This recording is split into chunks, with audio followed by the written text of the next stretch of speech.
오늘 우리에게 주시는 하나님의 말씀은 시편 37편 5절부터 9절까지의 말씀입니다. 구약성경 828면입니다. 하나님의 말씀을 봉독합니다. 내 길을 여호와께 맡기라.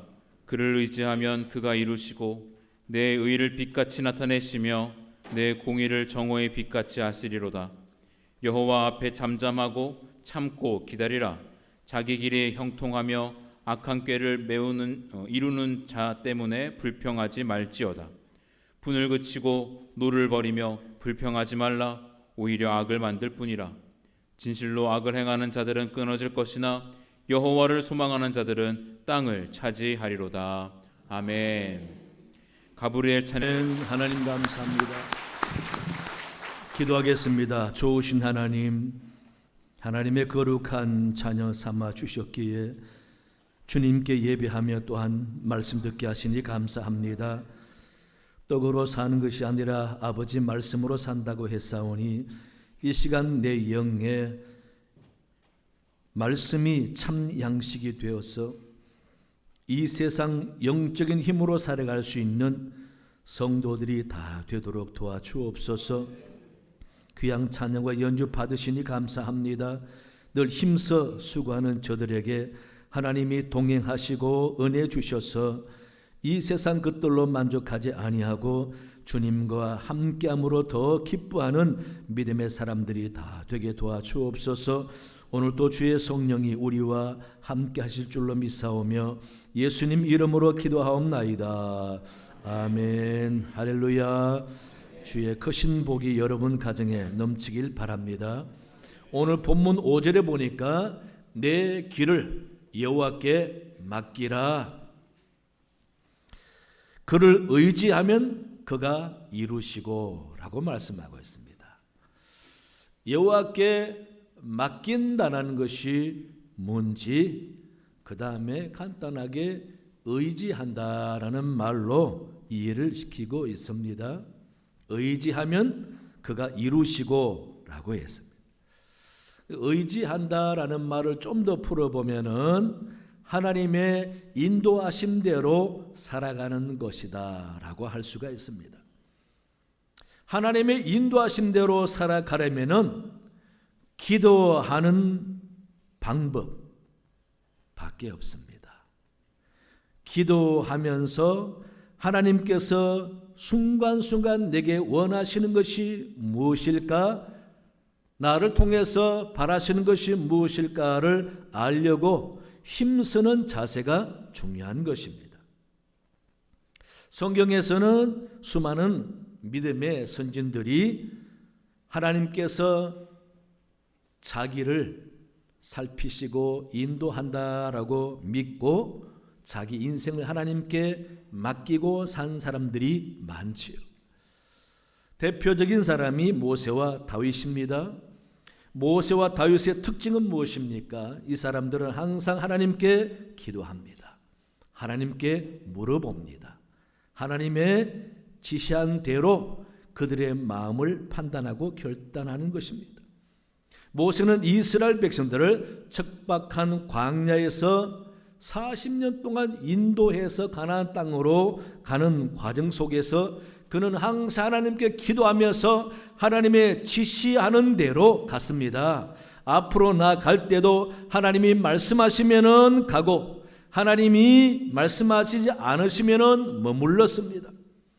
사막에 물이 없을 때도 간절히 기도해서 반석을 지정하게 하시고 물이 나게 해주셨고, 아말렉과의 전쟁 속에서도 하나님께 두 손 들고 기도하면서 하나님께서 도우시는 전쟁을 해서 다 물리칠 수가 있었습니다. 그렇게 하나님의 지시하심 따라서 어려움과 환난을 다 만나지만은 이기고 결국은 요단강까지 가나안 문턱까지 이스라엘 백성들을 성공적으로 인도할 수가 있었다라는 겁니다. 다윗도 그가 자기 인생을 하나님께 맡겼기 때문에 여호와는 나의 목자라고 시편 23편에서 노래하고 있지 않습니까? 그는 철저히 하나님께 맡기는 인생을 살다 보니 시편 16편 8절에서도 하나님을 내 앞에 모신다라고 고백합니다. 내가 여호와를 항상 내 앞에 모시며 그가 나의 오른쪽에 계심으로 내가 흔들리지 아니하리로다라고 고백하고 있는 것입니다. 이같이 자기 인생을 하나님께 맡긴 다윗은 하나님의 지켜주심을 확신했던 것입니다. 그렇기 때문에 무슨 일이 있어도 믿음이 흔들리지 않았고 두렵지 않았습니다. 시편 17편에서도 나를 눈동자같이 지키시고 주의 날개 그늘 아래 감추사라고 확신 있게 노래하고 있는 것입니다. 세상에서 제일 예쁜 엄마라는 책을 쓴 이효진 대표가 있습니다. 이분은 삶을 보면은 참 하나님께 맡기면서 살아가는 믿음의 사람이다라고 할 수가 있어요.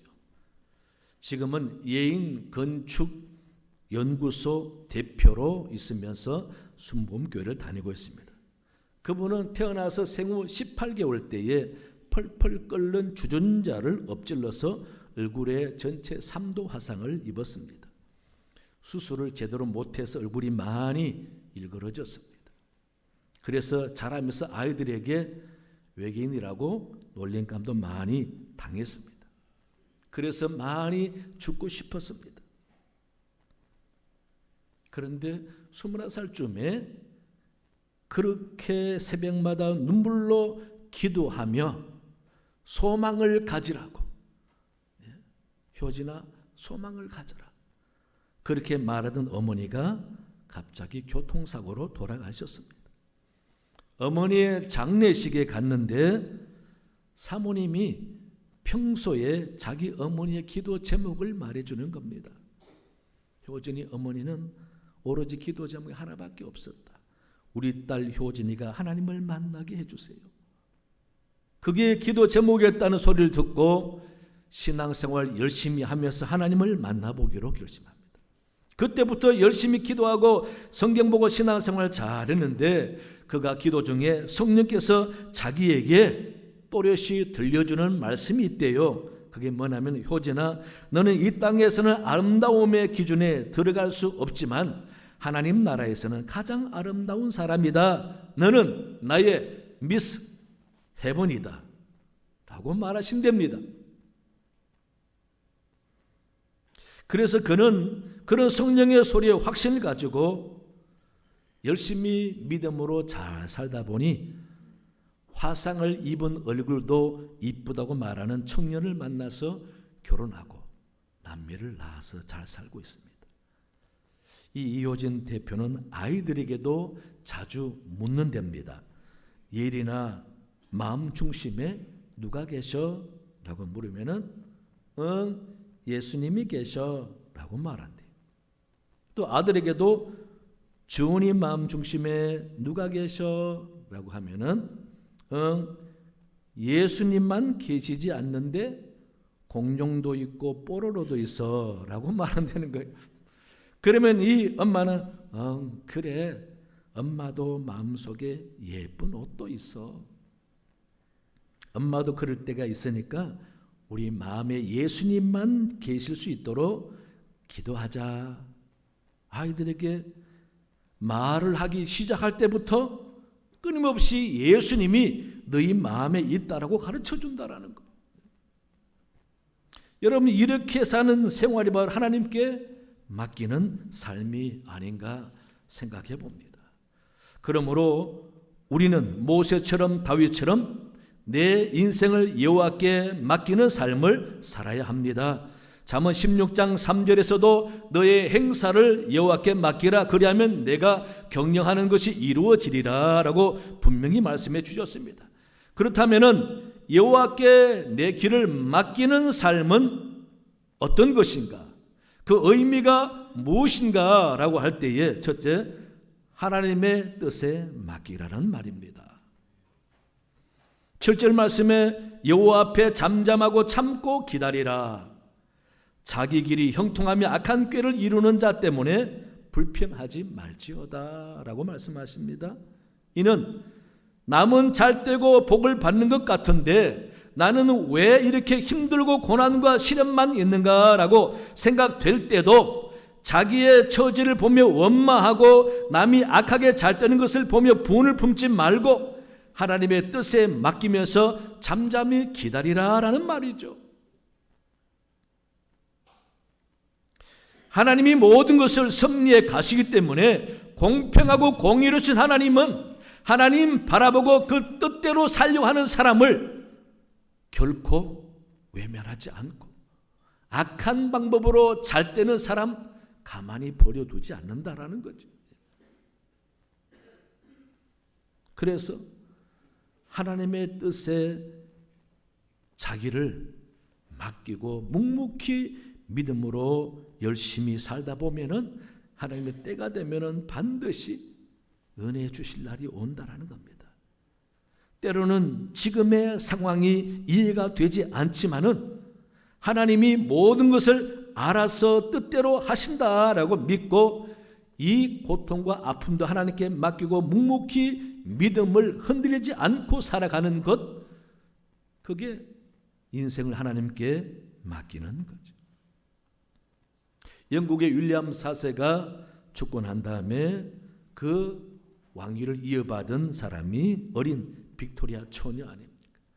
그런데 신기하게 이 알렉산드리나 빅토리아는요, 무릎을 꿇고 성경을 가슴에 품고 늘 기도합니다. 하나님, 내가 왕이 되면 하나님의 말씀대로 정취할 수 있도록 도와주옵소서. 말씀대로 정치하는 왕이 되게 해달라고 그렇게 기도했던 이 빅토리아가 얼마나 하나님에게 은혜와 복을 받았습니까? 영국을 가장 위대하게 만든 왕 중에 한 사람으로 그 영국의 영향이 미치는 곳마다 빅토리아는 이름이 다 전해져. 여러분, 이같이 하나님을 의뢰하고 하나님께 맡기면서 자기가 다스리지만은 하나님이 다스려 달라고 하나님께 그 뜻대로 하려고 하는 사람에게 하나님은 큰 복을 주시는 것입니다. 그러므로 우리는 내 지식과 내 머리, 내 힘만 믿지 말고 하나님께서 나를 뜻대로 인도해 달라고 기도하고 맡기는 마음 자세가 참 중요합니다. 시편 146편 10절을 보니까 시온아, 여호와는 영원히 다스리시고 내 하나님은 대대로 통치하시리로다 라고 노래하고 있습니다. 예, 하나님이 다스리시는 것입니다. 역행자라는 책을 쓴 자청이라는 사람이 있습니다. 이 자청이라는 말은 자수성가한 청년을 줄여서 부르는 말인데요, 이 사람이 군 생활할 때에 강직성 척수염으로 6개월 이상 병원에 있어야 했었습니다. 그런데 그때를 상기하면서 그 책에다가 자신의 기분을 기록해 놓았는데요, 한번 책 그대로 읽어보겠습니다. 그렇게 괴로운 날들이 이어지던 어느 날 나는 마음을 고쳐 잡았다. 신이 나를 얼마나 위대하게 쓰시려고 이런 고난을 주는 걸까? 종교를 믿지는 않았지만 난 이 고난과 고통에 의미를 부여하고자 마음먹었다. 늘 큰 고통 뒤에는 큰 성장이 온다는 걸 겪어보지 않았던가? 난 이 비참한 처지가 어쩌면 단련의 계기가 될 수도 있겠다고 생각했다. 아니, 그렇게 생각하기로 했다. 이렇게 병원에 있게 돼서 하루 종일 책만 읽을 수 있는 환경이 마련된 것은 신이 주신 기회다. 난 정말 운이 좋다. 나는 항상 고난이 있을 때마다 책을 읽으며 성장하지 않았나. 군 병원에 누워있는 이 시간은 내 인생의 황금기가 될 것이다 라고 기록해 놨습니다. 저는 이 책을 보면서 이 사람은 예수 안 믿어요. 그런데 하는 말을 보면 꼭 믿음이 좋은 사람 같아. 어떻게 예수 안 믿는 사람이 신이 나를 얼마나 위대하게 쓰려고 이런 고통을 주냐고. 우리가 가져야 할 마음 자세 아닙니까? 그러면서 신이 주신 기회라고 하며 그 기간을 자기의 인생의 황금기라고 이야기합니다. 우리 믿음의 사람들은 어떠합니까? 정말 하나님이 나를 인도하고 계신다고 믿는다면은 우리가 힘든 고난의 길로 간다고 한들 뭘 그렇게 되십니까? 하나님이 더 나은 은혜 주시기 위해서 잘 이끌어 가시고 인도해 가실 테니까. 그러니 우리는 어떤 환경 속에서도 하나님께서 나를 이끌어 가신다라고 생각되면은 하나님의 뜻이 무엇인가 기도하면서 알고 그 뜻에 지금의 형편을 맡겨서 오히려 하나님 당신의 뜻대로 이끌어 주시고 이 종을 버리지 말아 주옵소서 기도하면서 감사해야 되지 않습니까? 그래서 우리 믿는 사람들은 항상 내 고집과 뜻대로 살려고 하는 생각을 내려놓고 하나님의 뜻대로 살려고 하는 버릇, 습관을 길러야 합니다. 그래야 다가오는 고난도 하나님의 뜻이니까. 이스라엘 광야 40년도 하나님의 뜻이었습니다. 그러므로 우리는 내 인생을 하나님께 맡긴다라는 것은 바로 하나님의 뜻대로 산다라는 것과 같다라는 것입니다.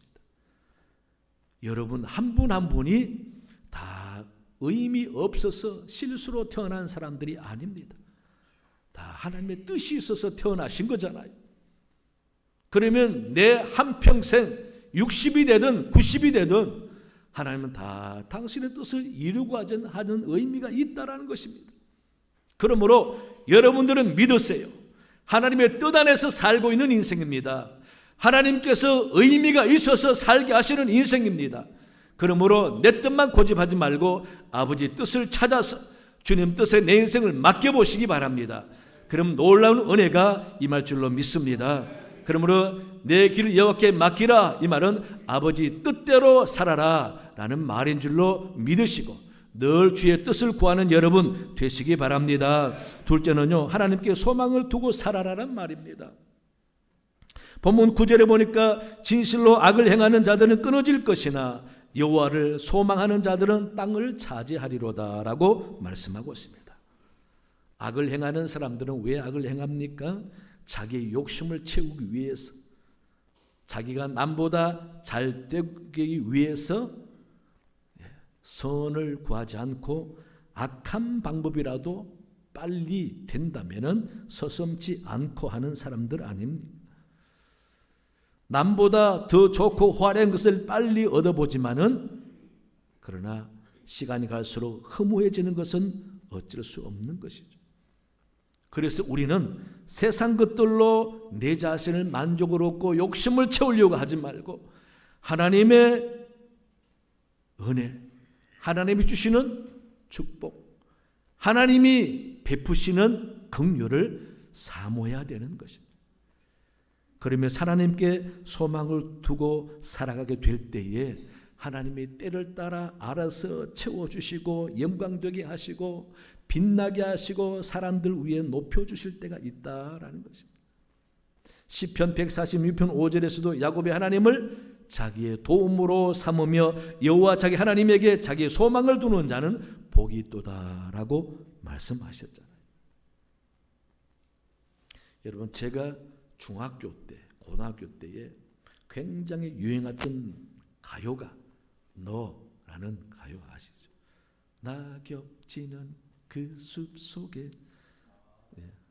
저는 옛날이 떠오르는가 봅니다. 소풍 가면은 이 노래 틀어놓고요, 그냥 남자들이 춤을 추고 난리 났었어요. 그 다음 또 겨울 아이, 그 다음 난 참 바보처럼 살았군요. 난 참 바보처럼 살았군요. 이 사람이 이종용 아닙니까? 가수. 이 이종용 가수가 1970년대에 굉장히 참 한때를 풍미했던 가수였는데 1975년 가요 대상 시상식에서 최고 가수상을 받았습니다. 그런데 그날 체포됐어요. 대마초 소지죄로 구속 수감됐습니다. 절망 가운데 빠져있던 그에게 감옥의 사형수가 자기에게 구리로 만든 십자가를 주면서 당부하더랍니다. 나는 사형당하겠지만 당신은 곧 출소할 테니 예수 잘 믿고 내 목까지 잘 살아주시오 라고 하면서 십자가를 주더라는 겁니다. 그걸 받고 지나온 생각을 돌아보니 얼마나 하나님을 떠나 살던 자신의 인생이 허무했던가 깨닫게 된 것입니다. 화려한 인기 스타 생활 이면에 허무감이 밀려오는 것을 메울 수 없어서 대마초에 손을 댔던 것입니다. 학창시절 YMC 활동까지 했는데 세상적으로 잘 나가니 신앙생활 등한시한 거죠. 그래서 그는 출소해서는 미국으로 건너가서 신학 공부하고 목사가 돼서 목회하고 있지 않습니까? 그의 간증 중에 그런 말 합니다. 하나님이 쓴맛 인생에서 단맛 인생으로 변화시켜 주셨습니다 라고 그렇게 고백합니다. 이제 그의 소망은 가수가 아니라 하나님인 거죠. 하나님께 소망을 두고 살 결심을 한 것입니다.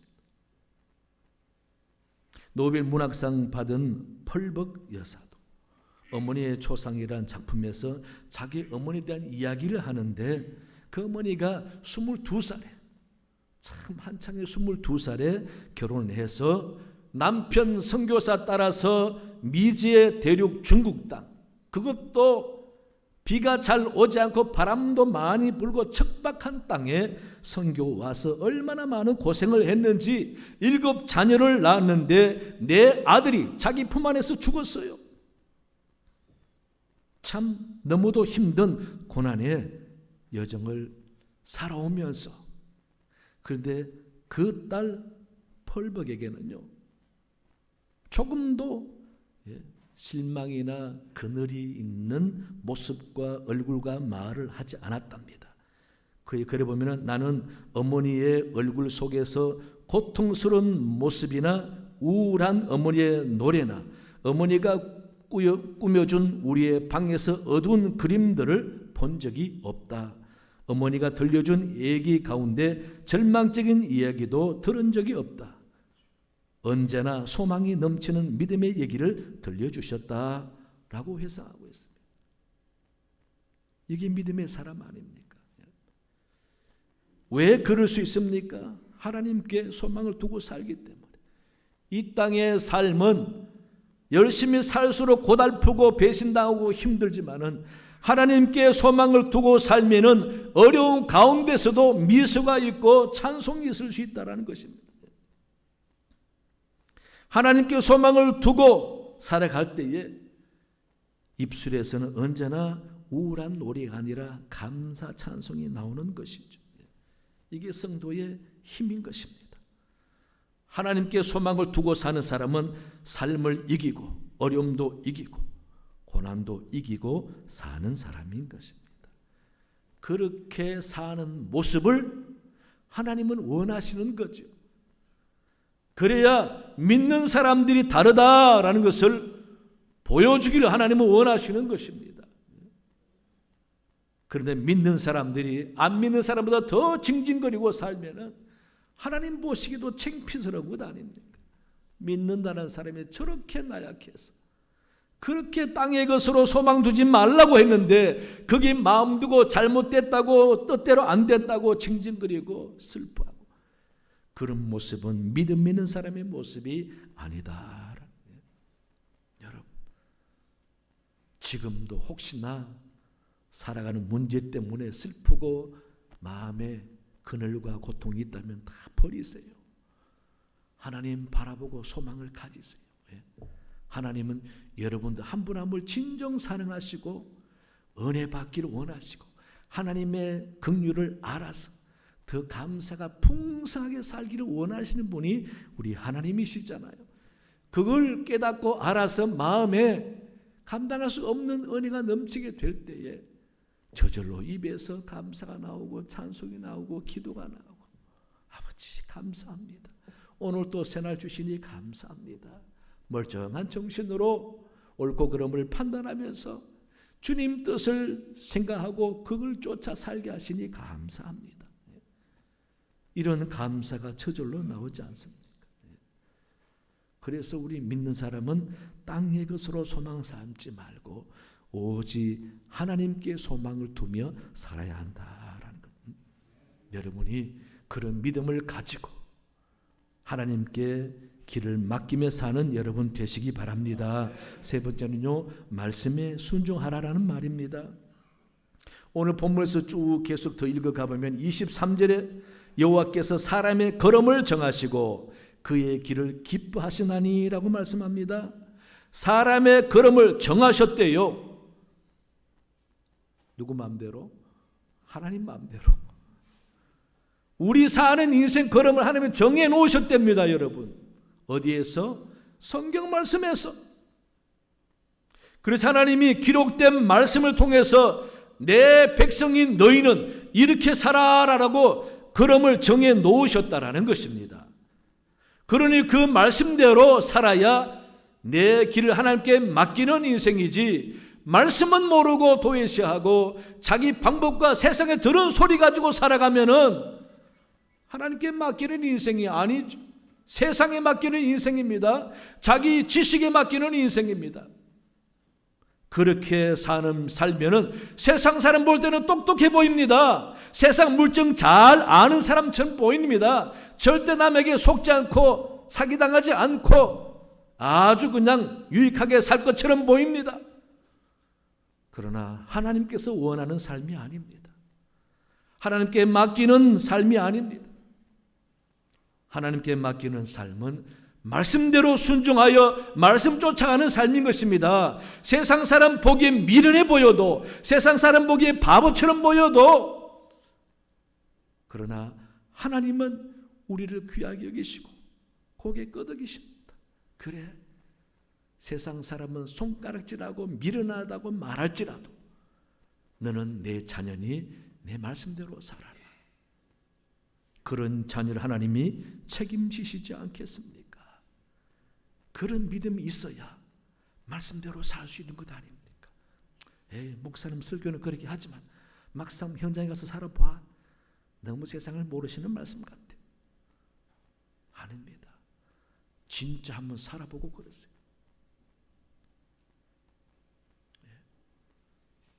세상에는 바보처럼, 하나님 앞에는 순종하여 말씀대로 살아가는 천진난만하고 순수한 사람처럼 살아보시면 하나님이 높여줄 때가 있습니다.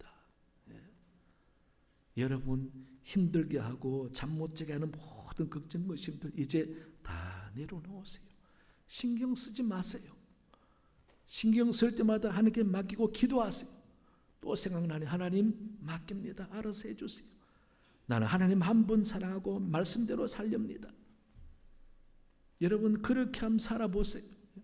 그럼 저절로 내 마음에 하나님이 주시는 평안이 넘치게 되고, 삶의 여러 가지 걱정, 근심거리 때문에 번민하지 않고 다 잊어버리고 믿음 안에 열심히 살다 보면 어느 순간에 기쁜 소식이 옵니다.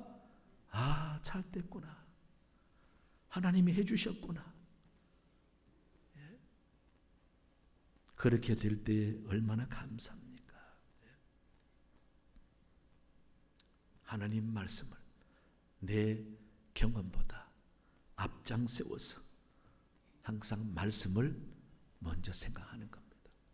여러분 원래 우리 교회가 말씀으로 치유하는 교회잖아요.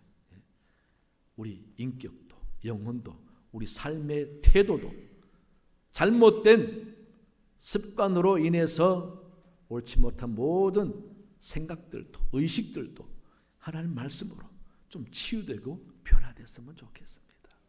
말씀 열심히 읽으세요. 눈이 침침하면 들으세요. 요즘 얼마나 좋습니까? 스마트폰에요 성경 어플만 깔아놓으면 성경 저절로 읽어줘요. 여러분 그것도 하나님 목소리처럼 여호와 하나님은 살아계시나니 너희는 들을지어다. 여호와 하나님을 사랑하라. 몸과 마음과 뜻을 다하여 여호와 하나님을 사랑하라. 이렇게 그런 말씀 또 이렇게 탁자 위나 싱크대 위에 올려 크게 틀어놓고 집안일 하면은 내 집에 하나님이 말씀해 주잖아요. 듣다 보면은 딱 귀에 들어오는 게 있을 거 아니에요. 듣다 보면 내가 저렇게 살지 못했구나. 저렇게 살아야지. 듣다 보면 내 마음에 메말라 있고 사랑이 없잖아요. 그래, 사랑해야지. 하면은 그날 늦게 퇴근해 오는 자식들이나 남편을 보면은 얼마나 기쁘게 대할 수 있습니까? 바깥에 있다가요, 집에 들어오는 사람은요, 딱 들어올 때 얼굴 마주치는 가족의 얼굴을 보고 기분이 달라질 수 있습니다. 그렇죠? 기분 좋게 웃고 있는 사람 얼굴 보면은 자기도 기분 좋은 거지. 여러분, 하나님의 말씀 자꾸 들어야 합니다. 읽어야 합니다. 사람은 신기해서요, 3일만 지나면 다 잊어먹어요. 아니, 여러분 3초만 지나면 잊어먹는 거 아닙니까? 저는 요즘 많이 경험합니다. 열심히 읽고 했는데 돌아섰다가 다른 것 하고 돌아오면 뭐였지?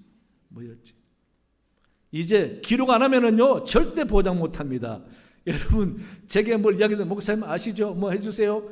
그러고는 여러분 될 줄 믿지 마시기 바랍니다. 절 믿지 마시고 제게 문자를 보내든지 기록하는 걸 보게 하든지 그래야 돼요.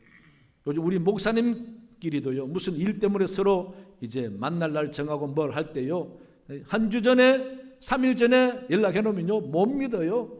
꼭 당일날 한 번 더 해야 약속 안 잊어버려요. 저도 한 번은 저기 우리 노예 모 교회에 거기서 무슨 일로 만나기로 했는데 당일날 제가 까맣게 잊고 있더라고요. 전화 오더라고요. 이 사람 왜 전화가 했더니 왜 안 와? 잊어먹습니다. 그래 하나님 말씀은 자꾸 들어야 돼요. 여러분 열심히 들으세요. 그래서 하나님 말씀을 내가 알아갈수록 내 삶이 달라집니다. 하나님 말씀을 들을수록 내 의식이 달라집니다. 그러면 저절로 내 길을 여호와께 맡기는 삶이 되는 것입니다. 오늘 말씀에 내 길을 여호와께 맡기라 그랬습니다. 맡기면은 평안이 찾아오고 소망이 넘치고 하나님이 채워주는 축복을 경험하게 될 줄로 믿습니다. 항상 인생을 하나님께 맡겨서 하나님이 은혜 주고 복을 주는 것을 경험하는 여러분 되시기를 간절히 축원합니다. 하나님 아버지 참으로 감사합니다. 오늘 또 말씀 들었습니다. 내 길을 여호와께 맡기라고 했사오니 아버지 내 모든 거 하나님께 맡깁니다. 내 가정도 자녀도 인생도 주님께 맡겨오니 하나님께서 가장 적절하고 선한 방법으로 인도해 주셔서 늘 주의 은혜가 넘치는 귀한 사람들 되게 도와주시옵소서. 감사하며 예수님 이름으로 기도하옵나이다. 아멘.